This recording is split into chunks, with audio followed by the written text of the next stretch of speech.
Bonjour et bienvenue à nouveau sur Les Secrets de Murphy.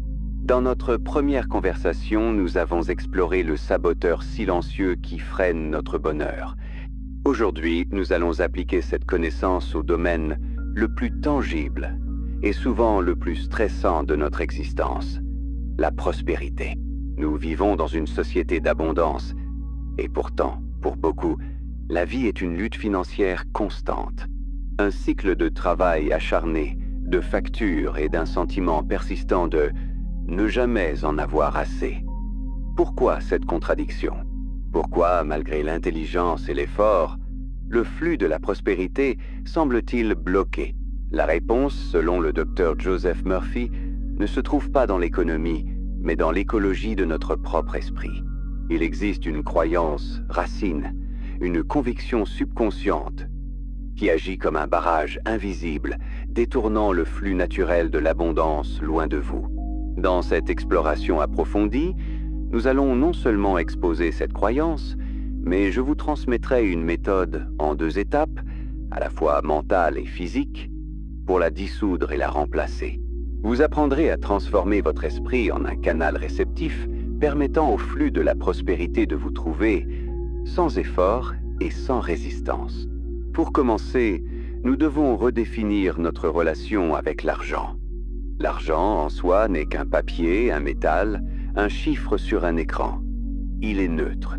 Son pouvoir réside entièrement dans ce qu'il symbolise pour nous. Pour la plupart, l'argent symbolise la liberté. La liberté de choix, la liberté de voyager, la liberté de ne pas s'inquiéter. Il symbolise la sécurité, un toit, de la nourriture, le bien, être de nos proches. Il symbolise l'opportunité, celle de créer, d'apprendre, de contribuer. Votre relation avec l'argent est donc, en réalité, votre relation avec la liberté, la sécurité et l'opportunité. Et voici le secret. Si votre subconscient a enregistré la croyance que vous ne méritez pas la liberté ou que la sécurité est inaccessible, il vous forcera, par une logique implacable, à repousser le symbole de ces choses. L'argent, ce n'est pas une punition, c'est un mécanisme. Votre subconscient s'efforce de maintenir une cohérence parfaite entre vos croyances profondes et votre réalité. Il est le gardien de votre normalité intérieure. Si votre normalité est la lutte, il créera la lutte.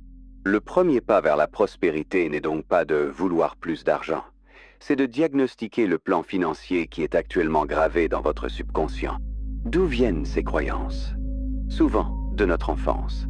Des phrases entendues en boucle, « Il faut travailler dur pour gagner sa vie », une phrase qui lie la prospérité à la souffrance. « L'argent ne fait pas le bonheur », une phrase qui nous fait sentir coupables de le désirer. Ou « Nous n'avons pas les moyens », une phrase qui grave l'identité du manque. Ces phrases, chargées de l'émotion de nos parents, sont devenues des lois dans notre esprit subconscient. Elles ont fixé notre thermostat financier. Si votre thermostat est réglé sur 20 degrés, peu importe les efforts que vous faites pour chauffer la pièce, le thermostat s'activera toujours pour ramener la température à 20. Pour changer la température de votre vie financière, vous devez changer le réglage du thermostat. C'est ici qu'intervient la reprogrammation. Nous allons fournir à notre subconscient un nouveau réglage, une nouvelle croyance fondamentale, et nous allons le faire avec une méthode si complète qu'il ne pourra pas la rejeter. C'est ce que j'appelle l'affirmation incarnée. Elle comporte une partie mentale et une partie physique. La partie mentale, le rituel nocturne. La nouvelle prémisse que nous voulons installer est la suivante. Je suis un canal parfaitement ouvert et réceptif au flux de la prospérité. L'abondance divine circule en moi et à travers moi, librement et constamment. Chaque soir, avant de dormir, vous allez pratiquer le rituel suivant. Allongez-vous dans le calme, fermez les yeux, répétez cette nouvelle prémisse plusieurs fois, doucement. Ensuite, créez une courte scène mentale qui implique que cette prémisse est déjà vraie. Ne visualisez pas des montagnes d'argent. Visualisez une scène simple et chargée d'émotions. Par exemple, vous ouvrez votre application bancaire, Vous voyez un solde qui vous procure un sentiment de sérénité absolue, vous respirez profondément, et un sentiment de soulagement et de paix vous envahit. Vous ne ressentez pas d'euphorie, mais une certitude calme. Tout est en ordre. Restez dans ce sentiment de sérénité financière. C'est ce sentiment, plus que l'image, qui est l'instruction. Adormez-vous avec cette sensation de paix et de sécurité. C'est la partie mentale de la reprogrammation. La partie physique. L'incarnation diurne. C'est l'étape que la plupart des gens ignorent, et c'est pourquoi leurs affirmations échouent. Le subconscient apprend par la répétition, mais surtout par la preuve. Vous devez lui prouver pendant la journée que vous commencez à croire à votre nouvelle réalité. Vous devez incarner la personne que vous souhaitez devenir. Cela ne signifie pas dépenser de l'argent que vous n'avez pas. Cela signifie prendre une petite action chaque jour qui est alignée avec une mentalité de prospérité et non de manque. Par exemple, au lieu de prendre le café le moins cher par habitude, offrez-vous un café de meilleure qualité une fois par semaine. Non pas comme une dépense, mais comme un acte qui affirme « Je mérite la qualité ». Laissez un pourboire un peu plus généreux que d'habitude en ressentant la joie de pouvoir donner. Au lieu de vous plaindre d'une facture, payez-la en pensant « Je suis reconnaissant d'avoir les moyens de payer pour ce service ». Marchez dans la rue, non pas la tête basse et préoccupée, mais avec la posture droite et le regard calme de quelqu'un qui sait que l'univers pourvoit à ses besoins.